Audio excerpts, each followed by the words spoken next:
Hey guys, FlashFan 2008 here, and today we're going to be going over some of the most underrated stands in JoJo's Bizarre Adventure. Go! So what makes a stand underrated? In my mind, that just means a stand that's incredibly strong that I don't see people acknowledge that much, usually because they lost the plot or because the character was kind of forgettable. But anyways, let's hop right into the list. This list isn't ranked, by the way. The first 7 are just stands I think are underrated, but the top 3 I think are some of the most underrated stands in the series. So let's go. First off, I gotta go with my part 6 queen. But my Plankton wannabe, I gotta go with Foo Fighters. Foo Fighters is one of the 2 GOATs of part 6, okay?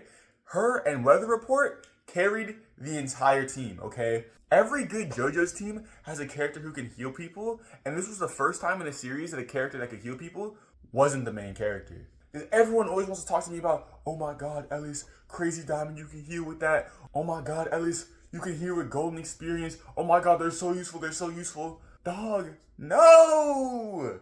Crazy Diamond doesn't let you heal yourself, and Golden Experience might be the most painful thing I've ever seen in my entire life. But Foo Fighters is the first time we ever see drawback-free healing. And this guy is using Plankton to do it! Make it make sense! I love Foo Fighters so much just because the entire concept is wholly unique. If you told me going into part 6 that a sentient colony of plankton puppeting around a dead body would be one of my favorite characters, I would not believe you. It's versatile when it comes to healing. It has offensive capabilities with a little FF shot. And one of the most underrated fights in the entire part against Dragon's Dream. So to start off this list, you know I had to go with Foo Fighters. Next, we have a part 7 stand, and one that I don't see talked about that much. I always see people talk about Catch the Rainbow and Mandem, partially because, you know, they're very well-written arcs, but I never see people talk about my GOAT, 20th Century Boy, when it comes to part 7 stands. So for those of you that are anime only, what 20th Century Boy lets you do is it lets you become invincible. That's it. Technically, it's energy redirection, but effectively it's just invincibility. When you hit that little Wakanda Forever, you can't take damage ever, and you can't die. And the only drawback is that you can't move while you're doing it. And yes, that is a huge drawback, but for complete invincibility, like it's complete invincibility. It's not even, calling it invincibility is low-key understating it. It's just immortality. You know how I know that? Because this guy's like the only part 7 minor villain that didn't die at the end of his fight. He's still kicking at the bottom of that lake. Even if, you know, like, he's got brain damage. But still, that's an underrated gem in part 7 right there. Next, we have a member of the squadron. Unlike the bums with little feet and friggin' and babyface, we have an actually formidable stand that just happened to lose to one of the most broken stands in the entire series, right? For a lot of the villains on this list, that's the case. A nigh unbeatable stand that just happened to go against the main characters. Like that's the reason most of them lost. So who am I talking about? You know I gotta be talking about Man in the Mirror, okay? Did this way better than Hangman did, okay? So if you don't know, what Man in the Mirror lets you do is it gives you access to a mirror dimension where you're basically God. And what I mean by that is that you can decide what enters the mirror dimension. Loki is just a better version of Death 13. Because with Man in the Mirror, you could maybe bring a stand user into the mirror dimension. But Ellis, why would you want to do that? They're a stand user. Oh, right. Did I mention you can leave their stand on the outside? Like, how is that fair at all? Just, oh, if you're in any reflection, I can separate stand user from stand and just start dogging them. The only reason Eluzo lost is because he's a freaking idiot, okay? And because he had to go up against Giorno, Fugo, and Abakio. High key his perfect counters. Man in the Mirror is such a busted stand, and plus, it's named after my GOAT Michael Jackson, so you know I had to put it on the list. Next, I had to go with one of my favorite part 4 stands. I had to go Highway Star. One of the fastest long-range stands in the entire series. You know, it's not like Star Platinum massively faster than light, but still, 60 miles an hour, and it's a long-range pursuit type stand.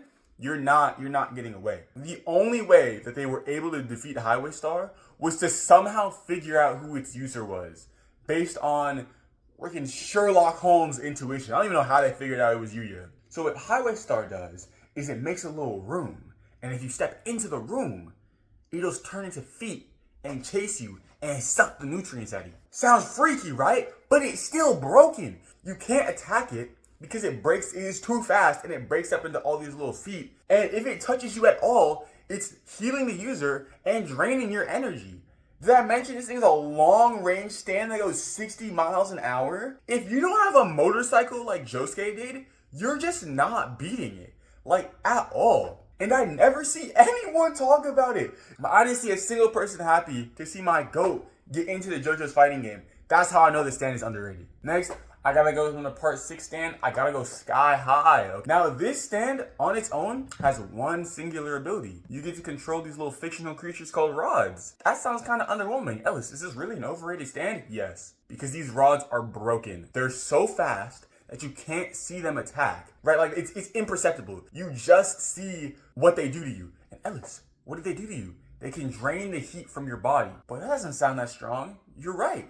If you were an idiot, because when they can drain the heat from your body and make it stop working. They can drain the heat from your eyelids and purposely close them. They can take it away from your muscles and cause them to deteriorate and not work anymore. It basically paralyzes you.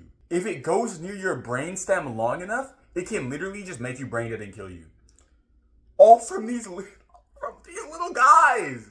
And plus, the guy wielding him has one of the best fits in all of JoJo's Bizarre Adventure. One of Dio's sons that actually mogs. The only way that Jolene and Hermes were able to, two very competent characters by the way, were able to defeat Sky High was by lighting themselves on fire. Its only weakness is when you're so hot for whatever reason, like being on fire, that it can't absorb the body heat from you. If I have to light myself on fire to defeat this little froggy bracelet, that's how you know it's goated. That's how you know it's underrated. I don't think I've ever seen anyone ever online talk about this character. I don't even know what his name is. That's how underrated he is. I don't even know what his name is. Oh, his name is Rikyo. Next, I gotta go with the part 5 stand again. This one is not underrated just because it's not popular. I think it's pretty popular, but it should be more popular, okay? I gotta go with my GOAT, with Pesci, with Beach Boy, okay? Not only is it indestructible, but attacking it actively hurts you. Long ranged, and uses stand phasing as part of its ability.